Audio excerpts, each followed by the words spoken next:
Can't hear you. Can't hear you. No sound, Lena. No sound. No sound. Can't hear you. No sound. Can't hear you. No sound. Let's try this. Can you hear me? Hey, we can hear you. Hey. I don't know what happened. I'm just sitting here minding my own business, and I had a little Mm, technical difficulty. please So, stand by. yes. And so I was trying to, because this should be rolling over to Facebook, and here we go. So I want to make sure that I let people know that we are on. And so I'm trying to share, and I've done that. And I'm hearing myself, which we don't want to do that. Okay. Right. Was it good? Was it not good before, or was it just me? Was I the only one with a problem, or was there like a whole thing with everybody? Oh, I guess it was just me. only just you. Okay. It's always just me. maybe. I'm used to it. Maybe. So it is the 28th of February today, Mm, which I believe should close out the month. Am I right? It's a short yes. month, you know. Yeah. Lots of stuff going on this month. Crazy bingo card happening. We were Mm. up in New England and we got this past week something like 39 or 37.9 inches of snow. Oh, yeah. You did too, I'm sure, and so did Captain Ron, Yep. right? Yep. It was I'm terrible. here, by the way. I'm Lena. That's Kenny. Let's start with that so everybody knows who we are. Um, just ignore my background. I'm so not happy with this background right now. Ignore it. But yeah, we were just I don't know. I spent 4 days shoveling this past Ugh. week. I don't know if you did or not. I'm not sure what your situation is, but Yep. of I did course, too. being that I own a house, I have to do it. And I have this. I the last storm I had two. I always have backups of everything. I'm one of those people that can't have one thing. I gotta have a spare of everything. I'm just weird like that Hmm. because nobody's gonna depend on who's gonna depend on me but me, right? Right. So I have to have two shovels. So I had uh, for whatever reason, when I bought this house, there were two shovels already at this house. However, I would have bought two, and I have had one for 3 years that I've been using. I love plastic shovels. I always did. And Mm. the last storm, I cracked that one, and so I'm like, all right, I know like, there's a second one in the shed, and it was more of like an older wood handle metal, or like aluminum shovel, which is fine.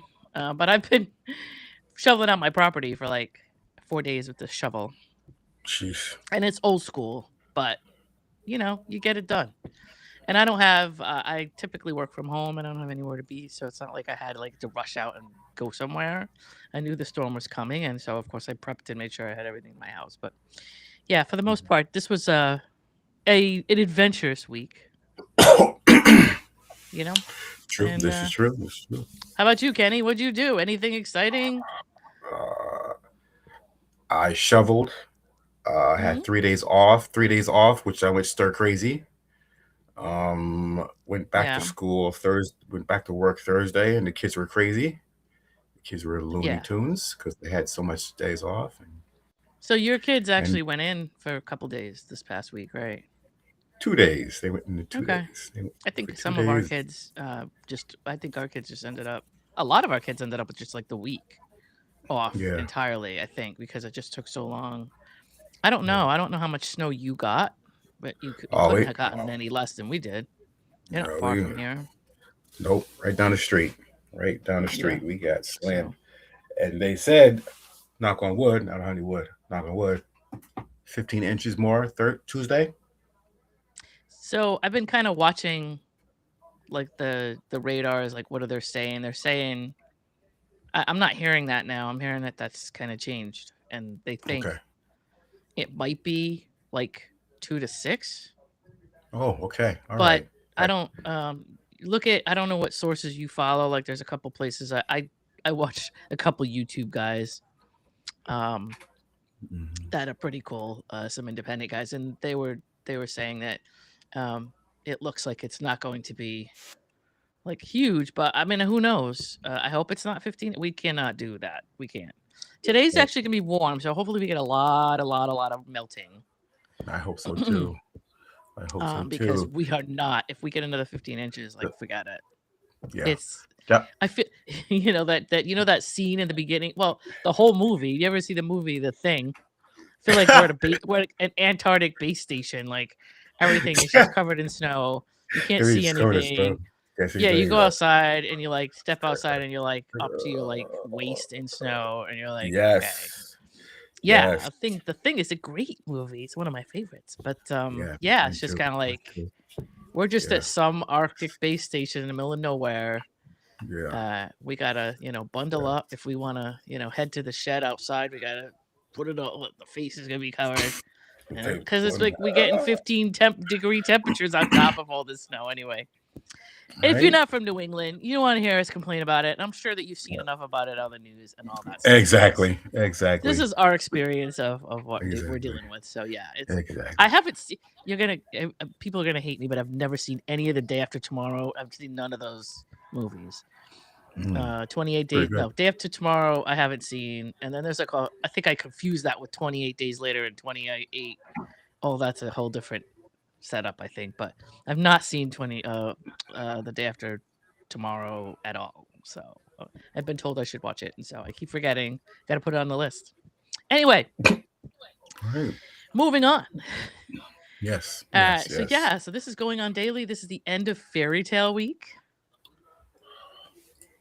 I don't know. I'm not, a huge fairy tale person, but I like the history of fairy tales and where they come from and stuff like that. So it's been fun to watch the shows this week and see what people bring to the table about like what is it that they want to discuss about fairy tales. So that's been kind of cool. The first thing that we have here would be what Kenny wants you to know. What do you got? Kenny told me I'd be carrying him today.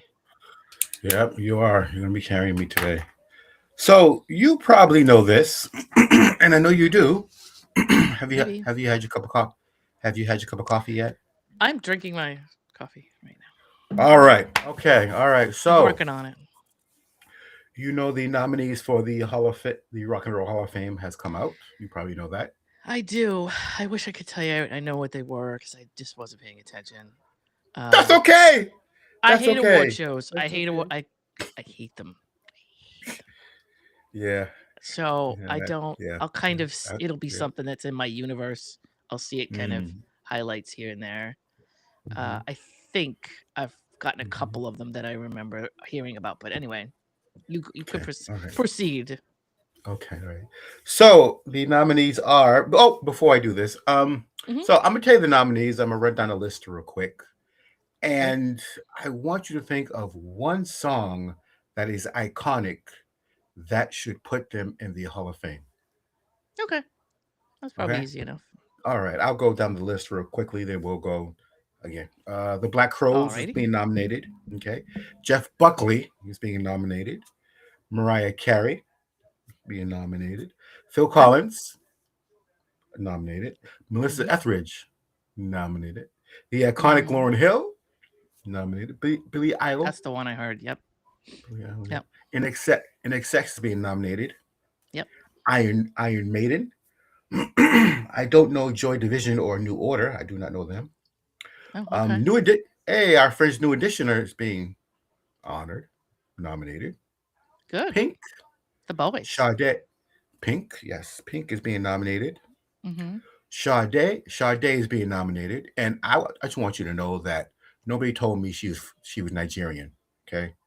Why? Okay. What? Wait a minute. Sade I Adu, you did not know? No, I didn't know she was Nigerian. I didn't know she's Nigerian. I didn't know. I thought she was from London. Sade is a goddess. Oh my god. She is. I didn't know. I love her so much. Me but too. I don't know how you didn't know that. You got to look up histories of these people because it's so cool. No one told me she was Nigerian. I'm mad about it. You know what do you mean nobody told you? This is the information age, and you're supposed to look these things up yourself. My brother-in-law is Nigerian. He didn't tell me Sade was Nigerian. He should have told me. What in the world? What the heck's the matter with him? Well, I don't know. What's his name? Let's call him out. What the hell's the matter with you, man? That's you the alma mater. She did. Oh Okay. my gosh, Sade. What would we do without She, her? We would all yes, just, I don't yes. know. Thank you. I Thank you. can't. Right. Shakira is being nominated. I don't know about that, but Luther Okay, well, Vandross, that's way overdue. way Luther overdue. being nominated. Way, Posthumous, way, yes. way overdue. And the Wu-Tang Clan is being We nominated just for the lost Rock a and Roll Wu-Tang Hall. Clanner, man. We just lost Yes, a we Wu-Tang did. Clanner this week. Yep. And Yep. I Just this week. meant to Yep. go back and grab that and get into that, but that's okay. We are chock full of information today, and I don't know if we have time for that, but it is true. Okay. All right. Okay. So we'll start with the Black Crows. Hard to handle. Although I gotta tell you, Crows from one side to the other is absolutely amazing. Mm-hmm. I absolutely love that album, and it brings me back to my late 80s. Yeah, to handle. However, I think it was originally my favorite song. And then a couple of them though was really good. They're anyway. Handle is an Otis Redding tune that they redid, and so somebody correct me if I'm wrong, but I believe you can't hear me. Well, we can barely. Oh, it's coming clear now, but we can. You're okay. So that means my internet is acting funky. Okay, that's funky. Par for the course. No. So yes, Hard to Handle is probably the song that did it. Okay, hard to. But I don't think it's not really their song. They just redid it. Okay. All right. Mm-hmm. All right. How about Mariah Carey? Mariah Carey's biggest song. I hate to say that it's this damn is. However. Yeah. I mean, I'm old school radio, right? So I'm a Billboard, Joel Whitburn, kind of chick. So I'm going to look at how do they normally look at the whole bunch of stuff together. But her biggest thing, I don't know. Like, anybody who knows me knows I'm a diehard Mariah Carey fan, or at least I was at the beginning. So probably the first 4 albums, like every single damn track on all 4 of those albums is really good. I would say, I know Dream Lover was big. I don't know, Make It Happen wasn't as big. I loved it, but it wasn't as big as everything else. Vision of Love is obviously one of the big ones. Oh yeah, I remember that one. Yeah, wow, that's crazy. Let's go with probably One Sweet Day with Boyz II Men. That was a big one. Oh, okay, all right. What's the one? Yeah. She did with Old Dirty Bastard. Fantasy. That was a big one. Yeah. So, yeah, there's a lot of Mariah Carey stuff. So I can't. I don't care what. There's so much stuff that. Okay. Fantasy's probably a bigger one, but like I said, for me, Old Dirty Bastard, that was the whole reason that I loved that song. I loved the song, but once he did that remix with her, I couldn't even listen to the original anymore. I was just like, yes, me you too. Don't know, New York's in the house. That's Buster. Brooklyn in the house. That's Buster. No. Old Dirty Bastard is. It's Brooklyn in the house. Yep, that's ODB. So. Yep, ODB. Yep. ODB. That was iconic. Right. Oh, and then she redid I Still Believe by Brenda K. Starr, but she also, because she used to back up Brenda K. Starr, I don't know if you know that, or she did back up. Anyway, she did work with Brenda K. Starr. Anyway, I'm sorry. Here goes my brain. But I just had a song in my head and I can't remember it now. There was a song called and a friend of mine, oh God. Okay, I can't remember it, but she took a song and she redid it. And it was an original song. Oh man, I'm sorry. I wasn't prepared for this, so of course my brain's gonna start. I got a little guy and he's looking through some cards right now in my head. All right. Okay. But there's an old there's a song that I can hear the beat to, and I know the name of. I think it's Fairy Tale or which would be appropriate for this week. But anyway, it's a song that we used to listen to back in the 80s in the clubs, probably like 85 or 86.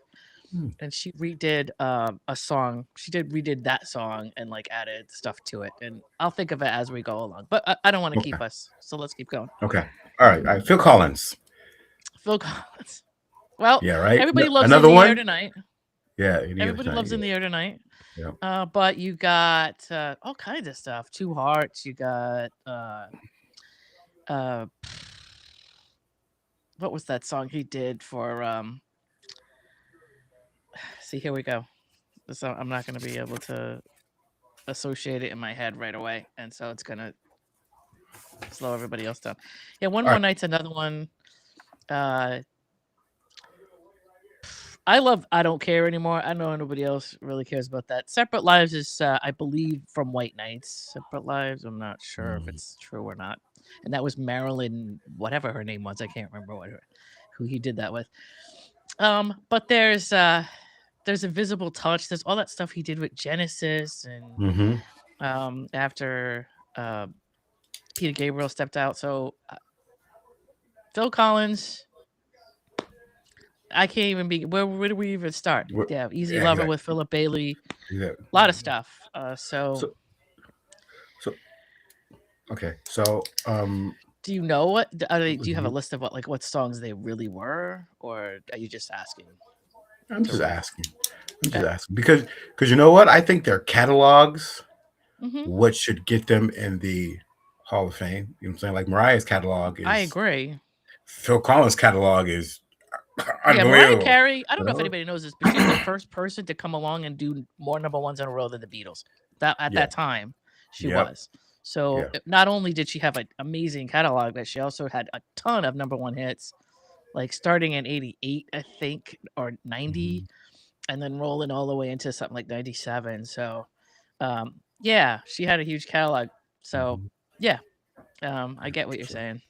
She had both. Okay. We'll do 4 more. Lauryn Hill. Oh, Lauryn Hill. Probably That Thing.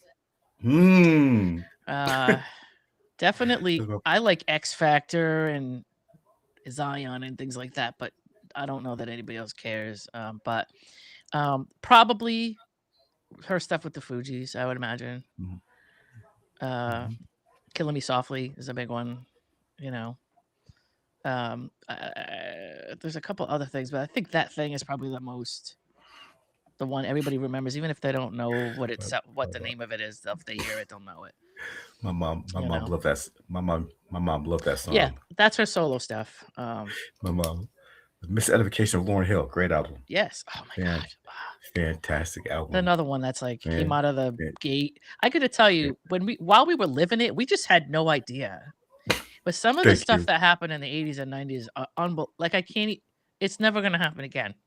Nope, and I know never. I sound like my mother, because when my mother used to tell us what the stuff we listened to was crap, and she was like, no, the stuff in the 60s was amazing, and there's never going to be anything like that. And it's kind of like, no, well, it's true, but also we really had some, people came along in the 80s and 90s that really, it will never happen again like it did then. It just won't.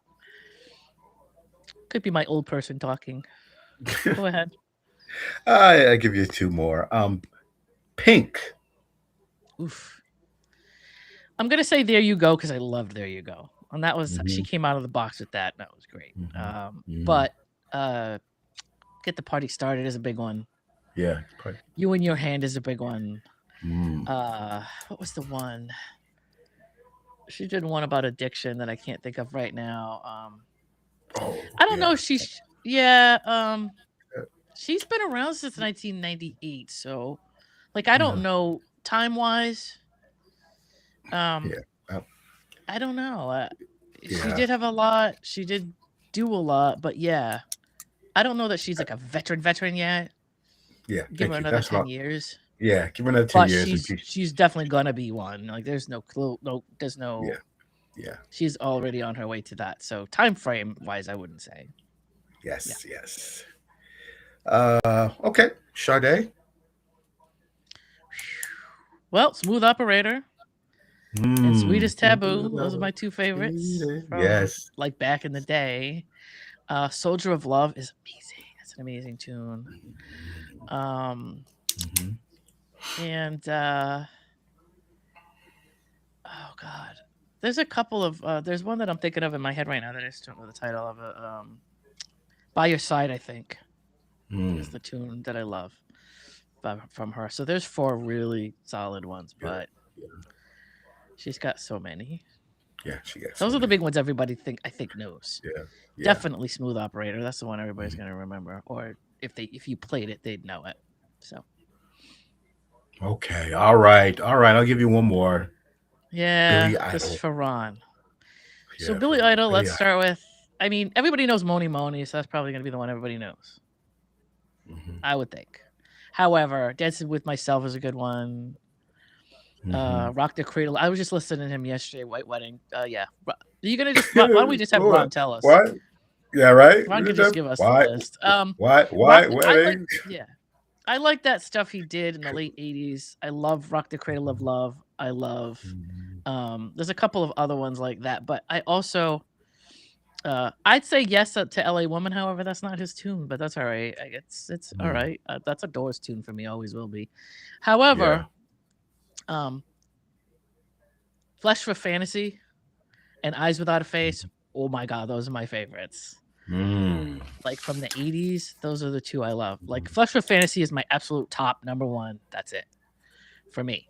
I know a lot of people, he did a lot of other stuff, and that's great. But Flesh for Fantasy is just my favorite tune.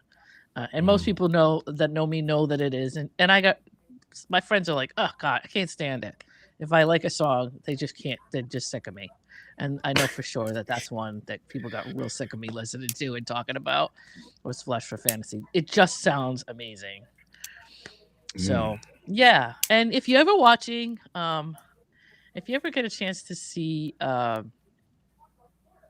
Wedding Singer, Billy Idol is amazing in that movie. Yes, he is. It's so great that they went and they just snatched him and threw him in, and it was great. So I don't know why, but for some reason, yeah, it's a classic plane scene. The beginning of the movie, that like one of the kids in the house that he lives in, because he lives in his like sister's basement or his brother's basement or something like that. Anyway, one of the kids is like watching Billy Idol videos like at the beginning of the movie, and and he's like, somebody's like, what is that? Like, because at the time you gotta remember, at the time that we were watching videos, the stuff that we were watching was like, oh my god, outlandish. For the older parents that were watching stuff that we saw on MTV, they thought it was debauchery, right? And so a lot of Billy Idol stuff looked like debauchery at that time, right? Now it's really tame, but at that time, parents were like, what is that crap you got on? So the beginning of the movie is just funny. I know nobody caught it, but it was just a funny little scene of a kid watching MTV. Hilarious. And the parents going, what is this crap? Whatever. And it was a Billy Idol. At the end, they bring him back in. Yes.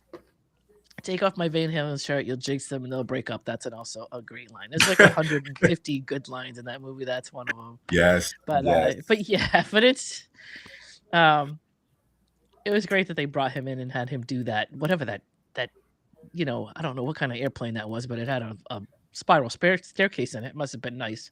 Some British, I don't know what it was. Whatever that airplane was that they had, I don't know what type of airplane it was, but it literally had a staircase in it. And I was like, how cool is that? I've never been on an airplane that does that. But anyway. Right. Moving on.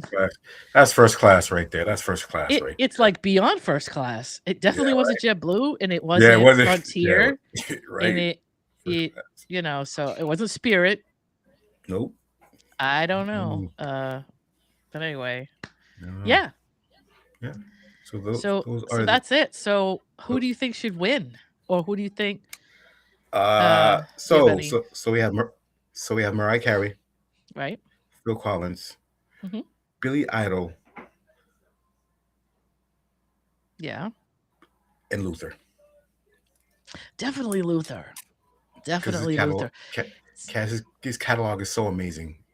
Who's the artist that just that's sampling "If This World Were Mine" with him and Cheryl Lynn? I can't remember, but it's hitting the charts right now. Somebody's sampling that song in a new song, and the song starts like it's like a cappella if This World of Mine starts. And I don't know if you're from my generation, but it stops you cold in Mm-hmm. your tracks. That song Mm-hmm. is one of the most amazing tunes. Yes. I'm not saying don't listen to the new tune that samples it, but man, go back and listen to If This World Were Mine with Luther and Cheryl Lynn. It's just amazing. Amazing. Like I just Amazing. but it Amazing. Yes. as a DJ and as somebody who loves music, there's certain songs that make me just stop and go, wow, I just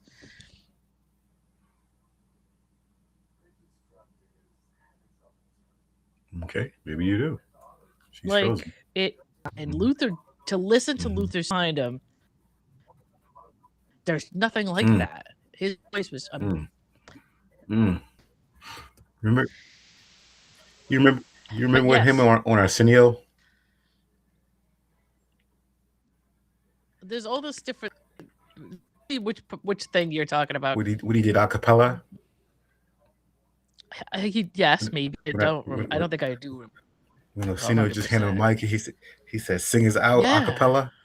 Woo! I was like, Yeah, like this guy's out of here.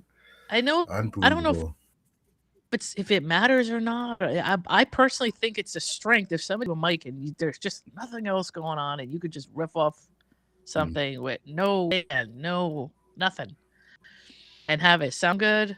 Like to me, that's legit. That's legit, right? And there's only certain people that you could do that with. You know what I mean? That don't have a production behind them. You know, a lot of people, these albums are great, but a lot of them are, you know, in studio and in production, and there's all this added stuff, and it's great because it makes them sound good. But like, can they just carry it without anybody? You know what I mean? Or anything behind them? Just a mic, and that's it. Not even any reverb on the mic. Nothing. Right. Nothing. Luther could do that. So Luther can do that. So congratulations to them being nominated for the 2026 Rock and Roll Hall of Fame. Yeah. Well, I'll see what happens with that, right? Yeah, we'll see what happens. So anyway, let's get into our socials and all that fun stuff. So you're watching us right now, live on Kick, YouTube, and Rumble at Rhode Island Broadcasting. You're watching us on Twitch at RI_broadcasting. And you're watching us on Twitter, whatever, at Broadcasting RI, right? If you want to listen to us and you can't see us, or you don't have time to see us, or you're driving or something like that, or you just don't want to look at us, which is fine.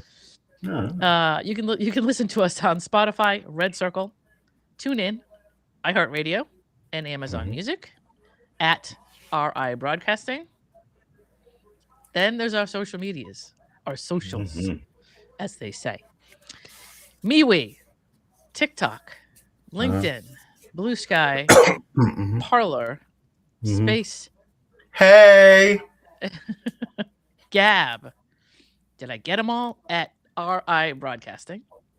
Yep. And then we are on Facebook.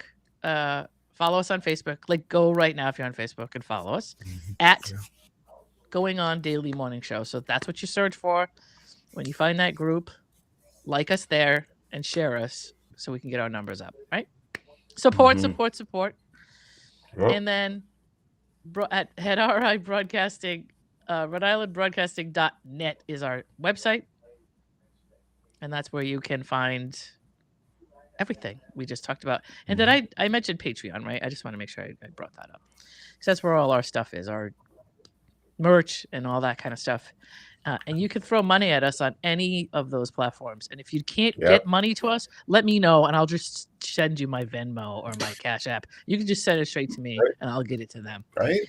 This QR code in the middle of the screen, this is our voting. This is our last day of voting, right? For the Hall of Fame for 90s drama series. And here's the contestants, I guess you would call it. Twin Peaks, The X-Files, Buffy the Vampire Slayer, Oz, and ER. Those are the ones to vote from. And I don't know who's in the lead, but last I knew, X-Files was. Yeah, X-Files is 70% in the lead. So if you don't want the X-Files to win, I think that you should go there right now. Click that QR code or go to Rhode Island Broadcasting.net and vote for whatever it is that you Oh, want so that the X-Files don't win. But right now, the X-Files are going yep. to win if we don't act. If we don't act soon, right? So, anyway, I think I got everything there. Right. So yeah, and I don't, yeah, here we go. So we are having a bad bingo card this year. I know a lot of people get sick and tired of the phrase bingo card, but man, right? So many things happened in the first 2 months of the year that it's like I don't even know this. I think this year is going to be worse than last year. I do.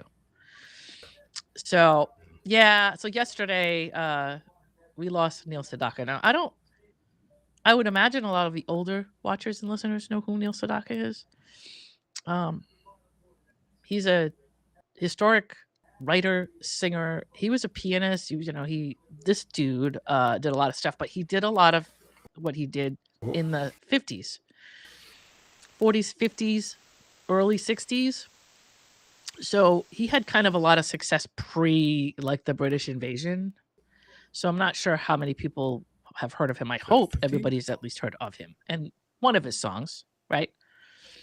He was born in 1939, so he was almost 87. I think he was born in March of 1939, so he would have been 87 had he not passed away. But I guess it was sudden. I was watching a couple of the musicians that he kind of Oh, came up she has with, a bad and connection Pat Boone was today. one of them. And so I was We watching will Pat get Boone talk about like through it. how they were still friends and they still spoke daily, and that he had not felt good. Something going on about he didn't feel good. And he went to the hospital to have himself checked out or whatever. And it was a sudden thing, and that was it. So I think he was only there 2 days and passed away. So I don't know the whole story. But Pat Boone was kind of like, hey, we need to make sure that people we love, we appreciate, because you never know. He was just a little bit thrown by the whole thing. Anyway, I don't know if you know who Pat Boone is, but if you do, he went on social media and he was talking about that yesterday. Anyway, Neil Sedaka did a lot of writing, especially in the 50s.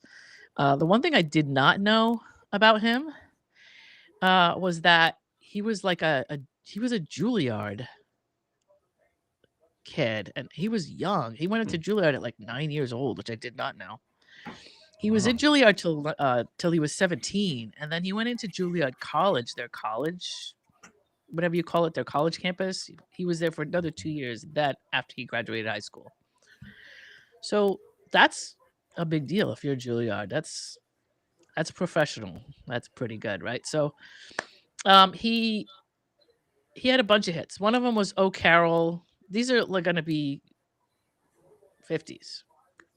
However, a lot of the stuff that he sang in the 50s, a lot of people have done since then or redone since then.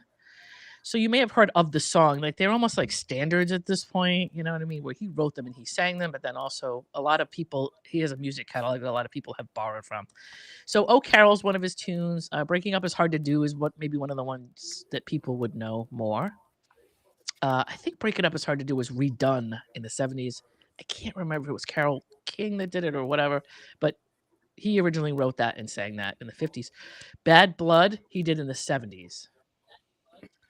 And that was one of my favorite Morning, tunes. Jake. How are you? I didn't know of him because he had two careers kind of, and the first half of his career was previous to the Beatles coming over. And once the Beatles came over, it changed a lot of stuff for people that were just doing. They had a specific type of hit or pop hit that they were that the America anyway was used to. And then once the British invasion came over and the Beatles and all that kind of stuff happened, it changed the kind of music that people were listening to. And so, the X-Files is now at 77%. So yeah, "Calendar Girl," that's an old 50s tune, or like I think it's mid to late 50s that you'll remember. "Calendar Girl" was redone again. You've never heard I love my calendar girl? I think that Meow Mix, just the dumbest thing in my head. I think they did a Calendar Cat commercial, and it borrows from Neil Sedaka's song. So that's an old I love my calendar girl. You never heard that song? All right, yeah. Yeah, So yeah. Who? Okay, all right. I don't know if Who remade it's it? like Who? there's a lot of people that remade his stuff, so you're gonna Yeah, probably maybe recognize a yeah, lot of his stuff as yeah. you'll Mm-hmm. remember the song maybe from another Yeah, artist. yeah. But again, he wrote something. He wrote tunes, and he had something like 40 million song or 40 million. He sold 40 million albums, or I'm sorry, songs or albums or something like that. Between the stuff that he did and the stuff that he wrote for other Mm. artists, he had a pretty good career. Anyway, I hear "Laughter in the Rain." Right? I hear That's Ron's laughter in favorite, but the rain. that's yeah, Wow. that I'm pretty sure he did that, and then now I can't remember, but there were a couple of artists in the 70s that redid that. You know what I mean? So the stuff that I Mm-hmm. grew up listening to was a lot of remakes of his tunes. And Me then too. later on I Yeah. realized they weren't, they were he was the original. And then Happy Birthday Sweet 16. Now that's an old 50s tune as well. Mm-hmm. And off the top of my head, I can't remember how that goes, but I do remember hearing of it. So he went to Juilliard, and at that point, he wrote. I don't know if you remember the Tokens. Yes. Tokens did a Yes. song called Yes. "In the Jungle Tonight," Yep. or Mm-hmm. right, or so. So that Yeah. he was part of the Tokens. He was a part of the Tokens, and wrote Wow. with them for a little while. Met a guy by the name of Howard.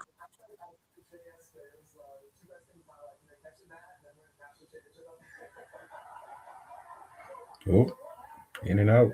In and out.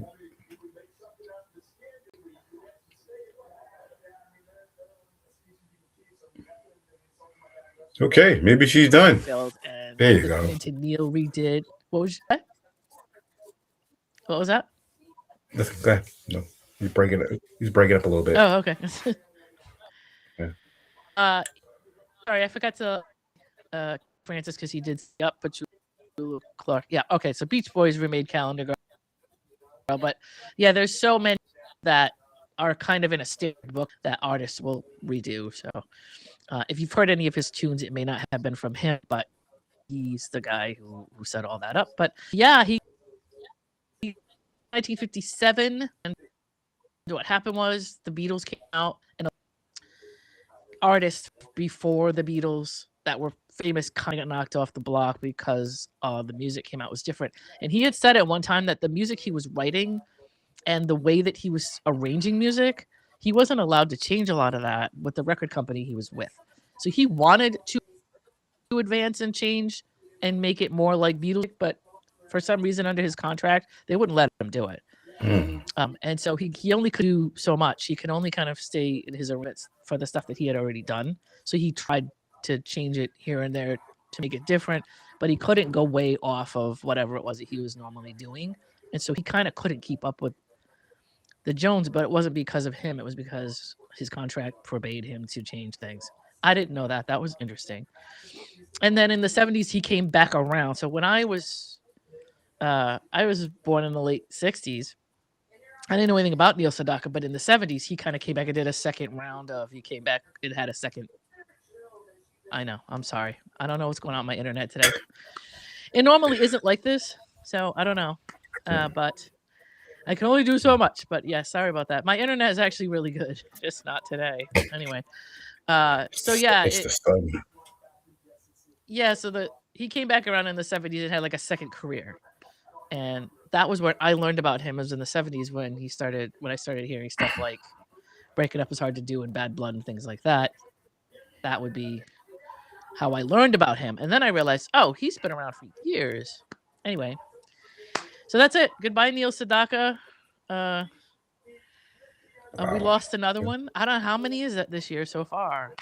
I don't know. I think is it already like 10 at this point? Like it seems like every day we're losing somebody. Yeah, I tell you. And again, we lost a guy from the Wu-Tang Clan, and I of course don't have it in front of me, but that also happened this past week. So that was like, wow. I mean, I don't know. Yeah, it's more than 5 in a week. Wow, that's crazy. Right. So like from the beginning, from January to now, then that's got to be more than 10. So I don't know. I think I have a different perspective being Gen X, that like we're going to see people that we grew up with watching or listening to. We're going to see a lot of this. I mean, we're like in our 50s at this point, so it's inevitable that people are going to go, just from old age and from natural, because a lot of the people that we grew up with, I mean, a lot of them have already gone. But those artists that we have left that speak to our generation, I mean, a lot of them are going to start going naturally now because they're in their 60s and 70s. And so, anyway, yeah, that's that. So, Neil Sedaka, I mean, hey, pull up Neil Sedaka, look him up, and read about him, play some of his tunes. He had some great stuff. No? Kenny's like, no, I don't want to do that. No, I was reading. Yesterday was the anniversary of the death of Leonard Nimoy and Fred Rogers. Okay. All right. Yeah, Fred Rogers. Every year I go into a deep dive on him and how great just all his stuff. One of my favorite videos is him screaming at a congressional meeting about PBS. Because at one point PBS was, I don't know what was going on, but they were going to get rid of PBS. There's something going on with public donations or whatever. I know the government has a specific amount of money that they dole out to public broadcasting and that kind of thing. And he was afraid people were going to lose that show. And so, yeah. Laughter in the Rain. I'm not sure what that is, but if it's okay. Today in history. Okay. It's on you, Kenny. Go. Oh, it's on me today in history. Today, 1983 was the final TV episode of MASH, aired on CBS. The 2-hour special directed by series star Alan Alda, titled Goodbye, Farewell, and Amen. A record 125 million views watched in the U.S. Very sad episode. Very sad. Yes, I don't know if you got a chance to see it, but yes. it was sad. And it was iconic. It was pretty good. It was amazing. I cried. I was like, it's going to go away. No, Mama, no. Listen, if you grew up in my generation, when MASH came on, it was dinner time. Like, it was like those two things went together. So you were watching, you were eating or cooking or something when MASH was on TV. Exactly. It was like the last thing before the news, I think, or right after the news or whatever. Anyway, it was like a staple. It was always on for us. Yep. I loved MASH. Loved MASH. Today, 1984, the 26th Grammy Awards. Michael Jackson won 8 Grammys. 8. Dude was driven, man.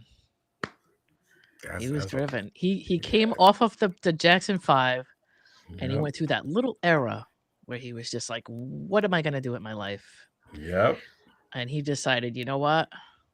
I'm just going to go hard, and I'm just going to be in the studio, and I'm just going to scream at everybody and get what I want done. and I got to tell you, Thriller deserved everything it got, man. That was the album. He must have been getting awards for that, because that dropped in 1983. Yep.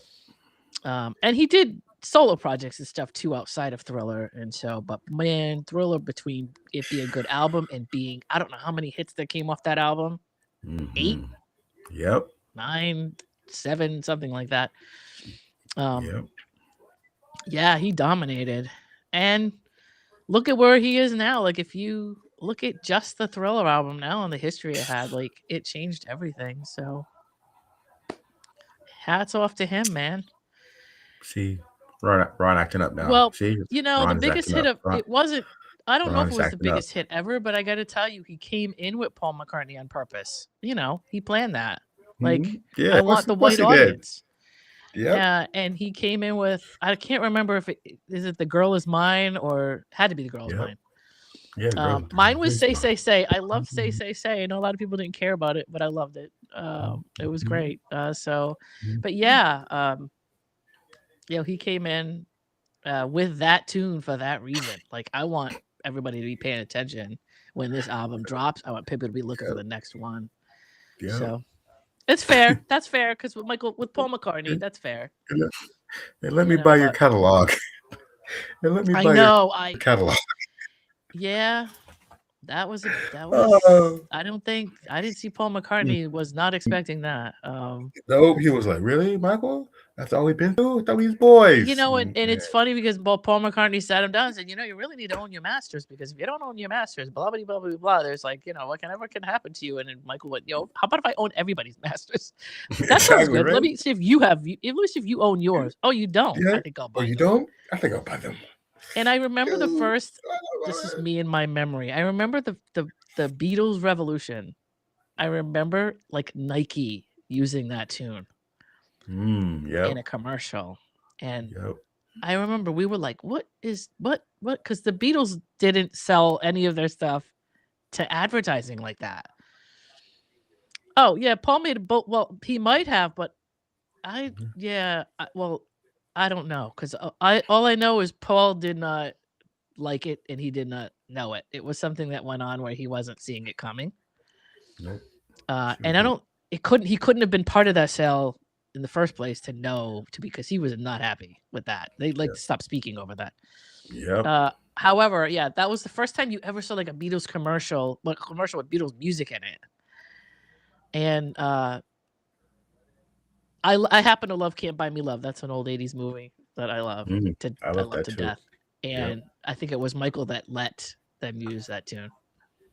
Had it been Paul McCartney and George Harrison or whoever was alive at that time, that wouldn't have happened. Nope. So yeah. Anyway, yeah, big long story. Go look it up. Michael Jackson and Paul McCartney and their friendship and the Beatles catalog. Great story right there. Go look it up. Yes, great story. Great story. So, rounding out Fairy Tale Week, I was like, what can I do? What can I do? But I have to do this. I have to go into Cinderella is like the, what do you call it? Quintessential fairy tale, right? That's the one that you think of when you hear the phrase fairy tale, right? And when I was a kid, I was at Disney. I love Disney. I think probably we all did.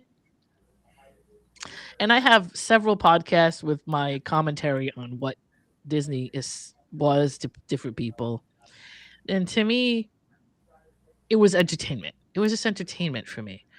A lot of times when I watch stuff like that, I was more interested in the music, and I was more interested in any of the animals in the movie. So I love Cinderella, the Cinderella from Disney from the 50s. I love that movie because I liked the animals in the movie. I liked Bruno, and I liked Gus, and I liked, all the different little animals that were around that were in there as characters. But the main story of Cinderella, and it was told by the Grimm brothers, but Cinderella goes way, way back into the 1500s or something, before the Grimm brothers, right? So this is Disney's version of Cinderella, which is what I think for us kids and at least Gen X and millennials and probably boomers and even the silent generation, because this movie, I grew up watching Cinderella as a kid.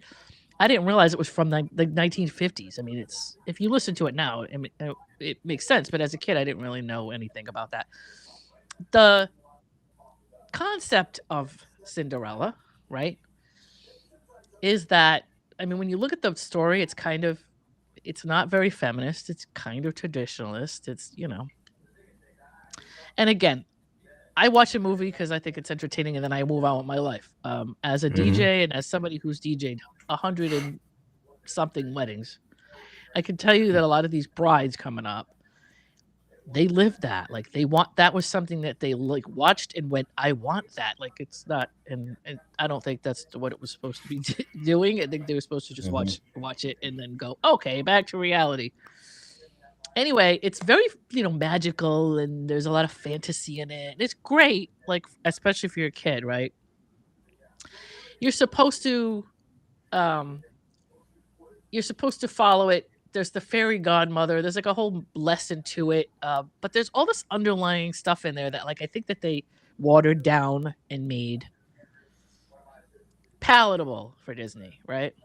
And so I have to say that I still love a lot of the music from that, and I still watch Cinderella. I still watch it to this day, just because I love it. As far as the sisters and the characters and all that other stuff.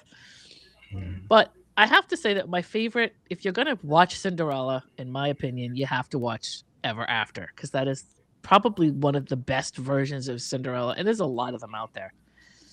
So I wanted to bring up Ever After because I don't know if you've ever seen it. If you haven't seen it, you gotta see it. They take all that mysterious magic-y stuff out of there. In Cinderella, like it's kind of like she goes to this. If you think about it, it doesn't make much sense. She goes to this ball. She somehow gets out of this tower that she's locked into. That she goes to this ball. A fairy godmother gives her a dress. Like all of her animals become like horses and footmen and all those other stuff. She has to the stroke of midnight, but she goes to the ball, and it's like she's the only woman that this guy that's supposed to be, his family wants him to marry somebody. So all these courtiers show up, and it's kind of like he meets her. It's weird because her face is her face. He doesn't know who she is. Like I can't explain it, but like she's like this woman he's never seen before, and then there's this like this procession that goes on where everybody in the kingdom has to fit into this damn shoe she leaves behind, right? And it's like this big, right? I think in the Grimm brothers, the sisters actually cut off the end of their feet to fit in the shoe. I love it. It's gross, but I love it. It's one of my favorites. But they didn't want to. Obviously, you don't want to see that. But it's kind of like all of these women. Like if he just went with everybody and looked at it, nope. Like he's looked right at this woman's face for quite a while. Also, it's just like, let's fall in love and get married, but we don't know each other. We just see each other. Like they danced a couple times. I think they spoke. Honest to God, I think they said one sentence in that whole time that they were talking to each other at this ball. So I like Ever After because Ever After makes this. It takes it and puts it in a realistic place. Right down to what time that this might have happened, like as far as the era it was in. They went to France and they filmed this thing in castles in France, right? They had like whatever the traditional wear that they would have wore in that day. They actually dressed the part of that era. But it's also, I don't want to say that it is more feminist, but to me it is. And it's more realistic. It's like the love affair between the two of them actually builds, and there's like they actually know each other. They get to know each other. And like I said, I don't know if you've ever seen Ever After, but it's a good movie. They get into the classist structure that was going on at that time. All of this stuff, including how they were dealing with England, what was happening in the background. It's just really good. They take all the magic and crazy stuff out of it, and they just kind of give you in this period of time, if two people met, like how would this really go? They put this family structure together that like this woman Danielle de Barbarac, which typically in the movie would have been Cinderella, and it was like she was called Cinderella because she slept around the fireplace and had cinders all over her all the time. That's kind of the whole point of what she was called that. But there's just some really good acting in that movie. It's just an amazing classic. Like if you go back 100 years from now, I think like that's going to be probably the most grounded, and it's entertaining, but it's grounded, and it gives you a nice history of her family, her dad, Angelica Houston, who I don't know if you're a fan of hers, but she was amazing in this movie. She steals this movie. And Drew Barrymore was not that I don't love Drew Barrymore. She was very good in it. Dougray Scott, who I gotta say I had a little crush on, so that didn't hurt as far as him being a prince. But there were just some very good. They had Leonardo da Vinci in there, kind of as a fairy godfather, which is very cool. Anyway, like I said, if you get a chance to watch it, it's a fairy tale, but it's nice and grounded. And they wouldn't have had Prince be the prince.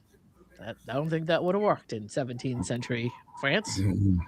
But yeah, anyway, that's just something that I wanted to bring up because it's just, if I'm going to watch a fairy tale sort of ish thing, for me, Ever After is something like I could watch that movie 100 times in a day and love it. And I know every line in it and all that kind of stuff. So it's a fairy tale, or it's a Cinderella story for more of a modern female, right? Right. Then I want to roll into I want to roll into Pretty Woman because Pretty Woman was something that started, I'm only want to do this because it is a Cinderella story. Pretty Woman is a Cinderella story.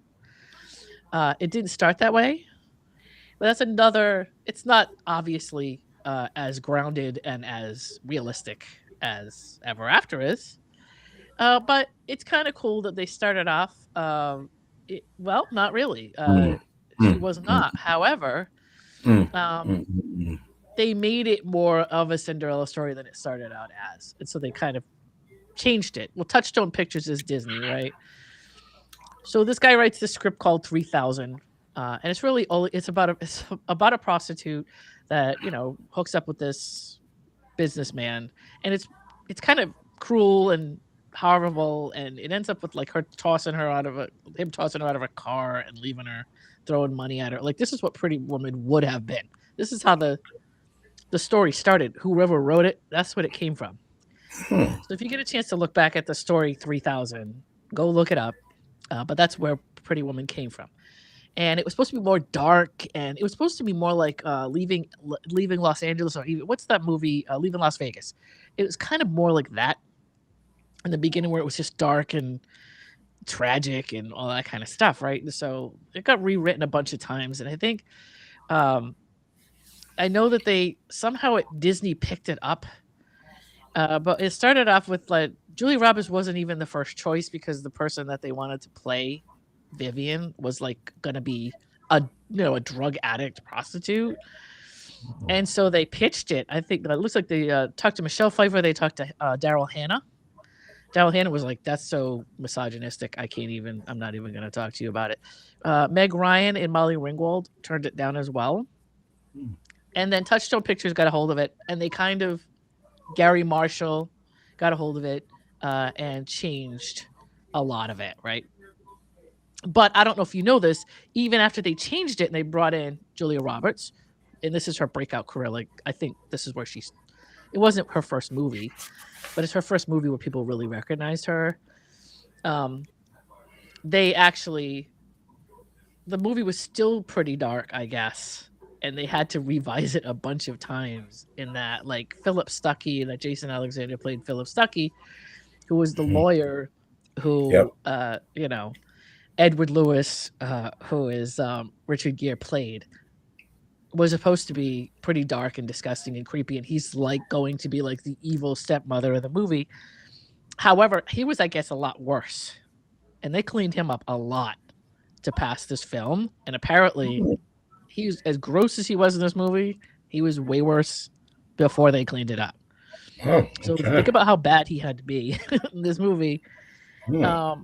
But they still made him uncomfortable. I guess they had to pass it through like a Disney filter. I mean, I think if you watch it, my grandmother in 1990, my grandmother was like, I can't explain it. That this would not be a movie that my grandmother would like. She would have never liked anything like this. But she actually enjoyed this movie. And my grandmother was probably like in her 50s at that time, maybe. Hmm. No, sorry, she was in her 60s. And so, whereas most people would be like, "Oh my god," about a movie like this, it was clean enough and nice enough for my grandmother to like be a fan of it, right? So they passed it through a lot of filters.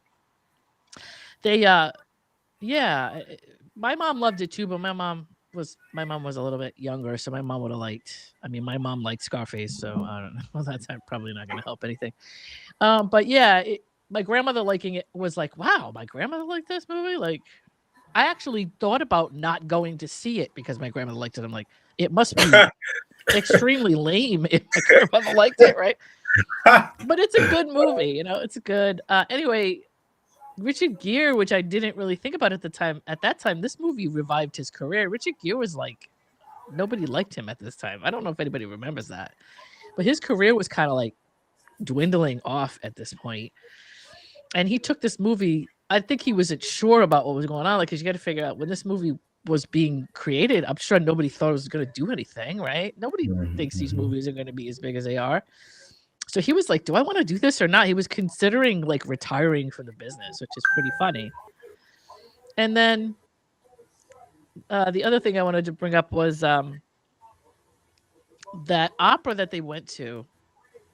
was La Traviata. I'm not sure if anybody's aware of La Traviata or what it is about, but it's a mirror, right? So it's about a woman by the name of Violetta Valerie, and she's a Mm-hmm. courtesan. She's a Parisian courtesan. Courtesan, is that what I want to say?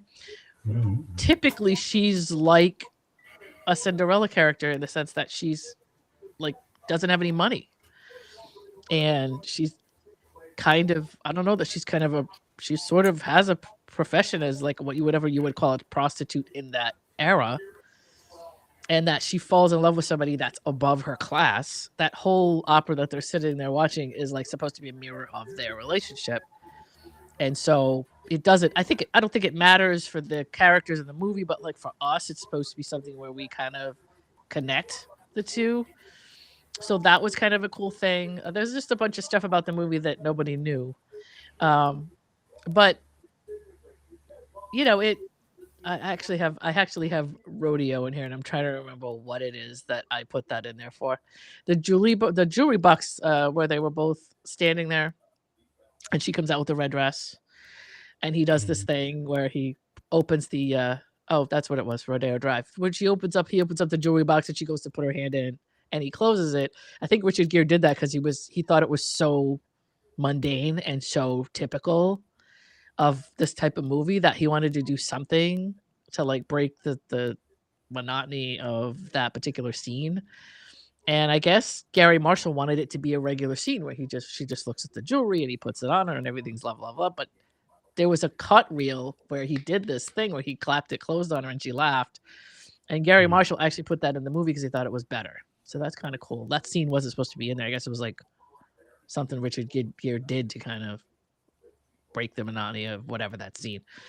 Okay. Rodeo Drive. The funny thing about Rodeo Drive, if you watch the movie, is that I guess they couldn't get Rodeo Drive to like go along with rolling this movie. Like nobody on Rodeo Drive wanted anything to do with it because it was about a prostitute. So they were like, "No, we don't.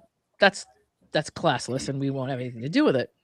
Mm-hmm. And I guess a couple of stores were like, okay, you know what I mean? And so the stores that they did go into were stores that were okay with it, but they were still skeptical. And they decided instead of trying to get Rodeo Drive to go along with it, we'll just use Rodeo Drive as like a snooty area that nobody likes because of the whatever the attitude that everybody had there. They decided to use it Mm-hmm. for good in the movie.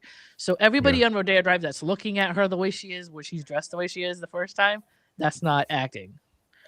They were just like, let's just put it in the movie and everybody can just have an attitude towards it. We'll just use it like, instead of trying to get everybody to go along with it, we'll just go to Rodeo Drive and we'll take everybody's reactions and just put them in the movie.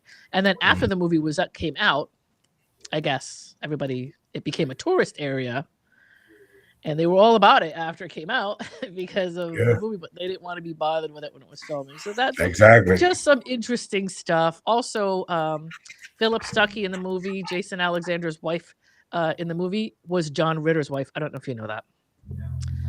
Amy Yazbek. She's the woman with the red hair there that he's out at the polo match with. That was actually John Ritter's wife in real life. I wasn't sure if you were aware of that, but that's also a Yep.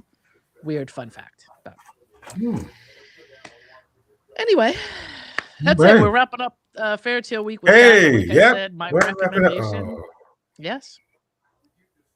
What, a better top 5? Better than what? Mm. Better than all the other ones until before today? So, Kenny, are you going to do a top 5 here? yep. You know why? Wow. Because back when I was a wee little lad, Mm-hmm. I had fairy tales too. You know. Did Okay. you? All right. Okay. Yeah. Okay. All right. Me, little kid watching MTV. I had dreams of being in music videos. Okay. Right. That's fair. Okay. I'm sitting there saying, hey, I could have been in that music video. I could have been dancing, That's fair. singing. You know what I'm saying? Yeah. So I'm I gonna do. give you my top 5. Kenneth should have been in that music video. Okay. And Okay. now you have to start with all the ones you didn't put in the top 5. and then you have to go into all of the ones that Yeah, didn't make the top 5 I, that are I, like I don't do runners that. up. I don't do that. Okay. I Oh, you cut to the okay? We're chase. gonna break format. I don't do all that fanfare that Ron does. This, that, hoopla, hoopla. I didn't I'm gonna mention give you Ron. the. What I'm you gonna talking give you. about? I'm gonna give you the straight top 5 that I should have. These videos that I should have been in. Okay. Okay. Number Candy some 5. feedback. Number Okay. 5. Sledgehammer. 1986. Wait a Peter minute. Wait a Gabriel. minute. Who was dancing? I could have Who been. was? Who you wanted to be him? I could have been him. I could have been him. They could have made me into clay. You know what I'm saying? They Oh, could have okay. made me into a I little was gonna clay. say I don't remember any dancing in Mm-hmm. that one. Yes. Mm-hmm. Yeah, I could have been the. I could have been the little clay dude. I wanna be your That sledgehammer. was Mm-hmm. what a great tune that was. I have an Mm-hmm. amazing remix of that. That's real long. I love it. I got to Yes, good tune. have it. You know who did a real good cover? Oh God, Watermelon Sugar High, Watermelon Sugar, whatever his name is, did a great cover. Oh, you're talking about Harry? Yes, he did a great cover. He did a I great did cover. not know that. What? You gotta look that up, girl. He did a great. Them girls was like, I got to have it. This is the damn stuff. I can't. I was like, yeah. I can't. I mean, I'll have to listen to it, but I can't. I cannot. Nothing's better than Gabriel's version of it. Oh, nothing better than Nothing. Gabriel, but Yeah. you know, it And you good. got that little noise in the beginning that makes Yeah. you stop. That little flute. Yes. Yo, I'm telling you, he did a good. He did a good job. Yeah. Harry Styles. I'll have to go check it out. Number 4, Like a Prayer, 1989 Madonna. I could have been in there. That's so weird. I could have been in that music Did you video. want to be the man in the case? Yes. You wanted to be the guy that was in the 5 Heartbeats. That dude. Yes. That they picked up and took away because he tried to save a woman. That one. Yeah. Thank you. It's like a prayer. It's so weird. I just watched this the other day. It's like a dream.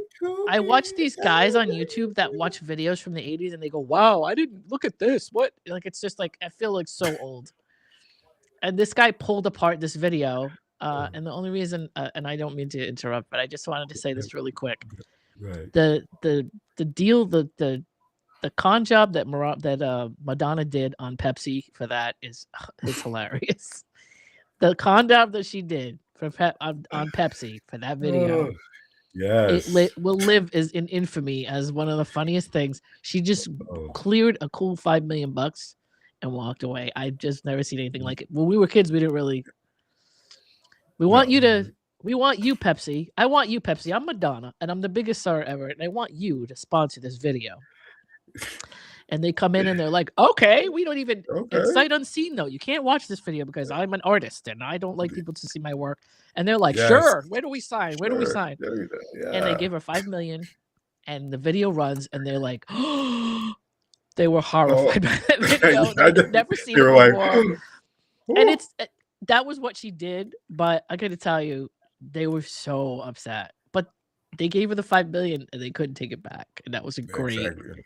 Go look that up. There's something for you to go look up today. Yeah, right. And watch the video. I missed a video about racism. And I mean, we got burning crosses and everything in that video. It was fantastic that she did that at that time.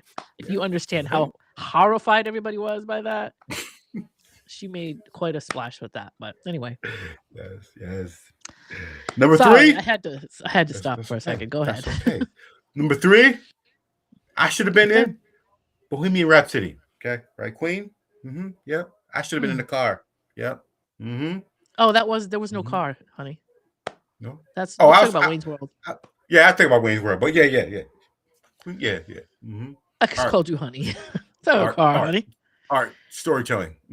Beautiful. Right. Beautiful. It was just 4 guys. That was probably one of the most boring videos ever because they didn't have videos at that time. It was just 4 dudes.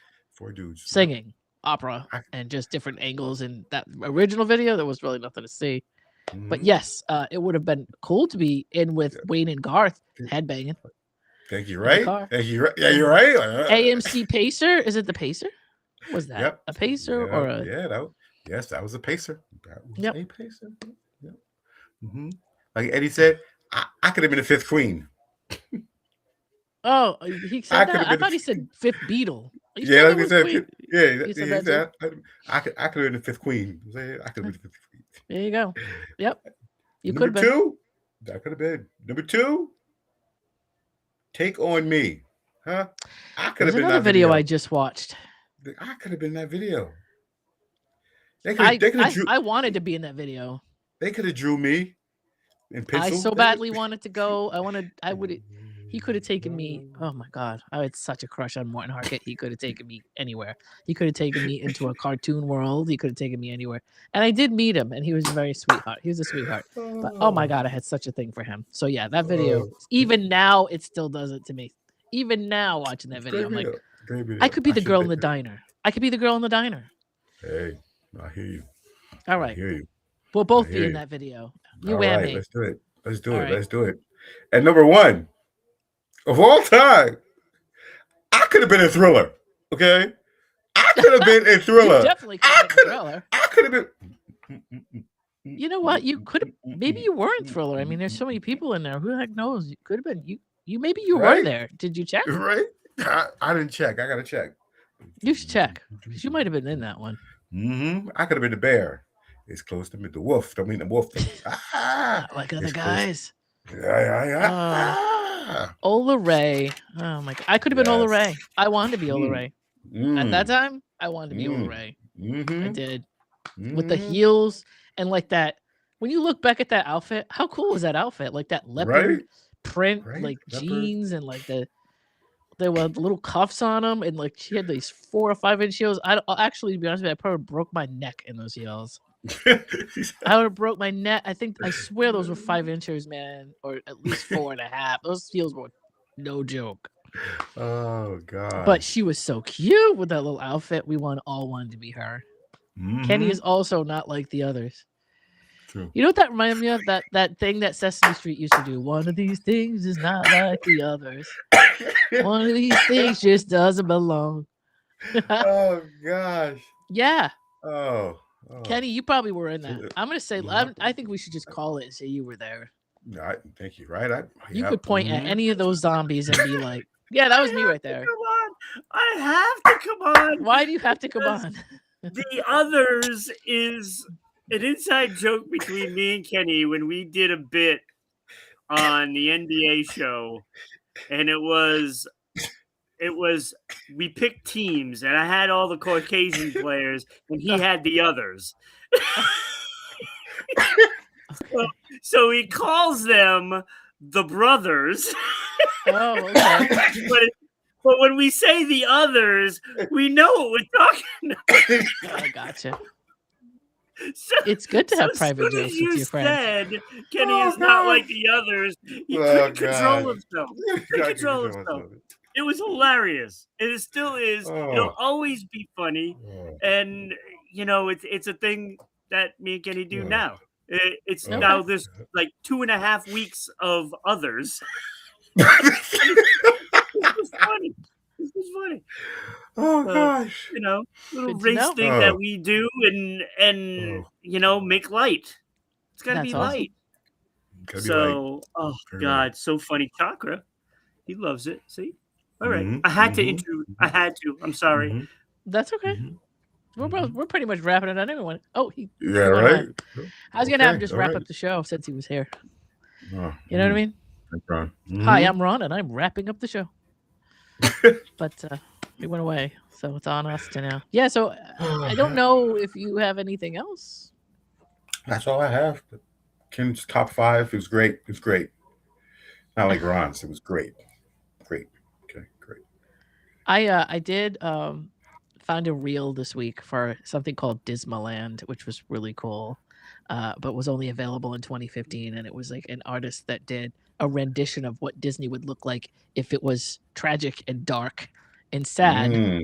It was an art installation. So if you get a chance to look that up, that was pretty interesting. Dismaland. Look that up. I found it. I know a lot of people are like, oh, I like everything to be puppies and rainbows and lollipops and all that. I like that dark stuff. I love it. So that was I had never heard of it. It came and went in 1 year because it was just an art installation, so you can't go there.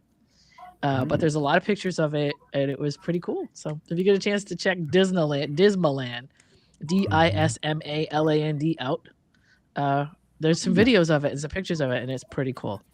It's almost as sad as that Chuck E. Cheese animatronics guy that they tossed into the landfill. I don't know if you've ever seen that picture, but that's pretty dark too. But it's also fascinating. That's the stuff I love. Okay. Yeah. All right. I'm a dark girl. What can I say? So, Ron, give us a comment. What's our topic next week? What tomorrow are you guys kicking off? Because I don't have it in front of me. Yeah, what are we kicking off tomorrow? What's your theme tomorrow? I hope it's not love or fairy tales or anything like that. Let's find something new. We're done with that. All that stuff. Hey, I know, right? For real. March 1st. March 1st, 2026, Ron and Kenny are kicking off with this. Yeah. Thing. Okay. I guess we don't know. All right. Ron probably went and got some orange juice or something. So anyway, there is a new thing. Book week. Book week. I like. That's nice. I like that. Book week. We're kicking off book week tomorrow. Ron and Kenny will be here. All right. And beyond that, you'll have to find out. But Ron and Kenny are definitely in tomorrow morning at 10 o'clock Eastern, 8 a.m. Mountain Time. Kenny, where can people... That will be awful for us, Kenny. Are you guys are you both illiterate? Because that's a terrible theme if you're both illiterate. Is that what he's trying to say? Oh, yeah, that's what he's trying to say. Oh, boy. So tomorrow you guys get to watch two people who don't read books do book week. That's got to be a good one. That's going to be a good one, right? You haven't read a book since the 80s. What's the matter with you, man? I haven't read a book since Gore Vidal's Lincoln. That's not true. You have. Kenny, you look like you read books. You do. Are you sure? Come on. I don't believe you. I think you did. That was way before your time. Gore Vidal's Lincoln. Way before your time. I guess so. I don't actually know what it is. I've never read it. I don't know anything about it. So I guess there's probably a joke in there, but I didn't catch it because I don't know. Okay, all right. No, I have not. You were a young kid. Yeah. Probably, even if I was an older kid, I probably just wouldn't have seen it. Some movies I just don't see. But if you're talking about the actual assassination of Lincoln, no, I was definitely not there for that. I was definitely too old for that. Or too young for that. Or whatever. I was not there for that one. I was not around for the James Wilkes Booth deal. So, yeah. What are all the places that people can find you, Kenny, outside of this lovely podcast? You can find me at Schofield, SEHOFLD, on Twitter. You can find me on Twitter. I don't post anything. No, it's too late now, Ron. You're illiterate, and we're gonna stick with that. We're not changing it anymore. It's too late. It's too late. It's too late, Ron. Too late, Ron. Schofield on Twitter. Yep. And then I'm here. And then that's it. And then I'm here. Okay. And then I'm here. Okay. And then I'm here. So you can find me at IG on Lena DJ Williams. You can find me at Facebook, or you're watching me right now on Facebook. If you already.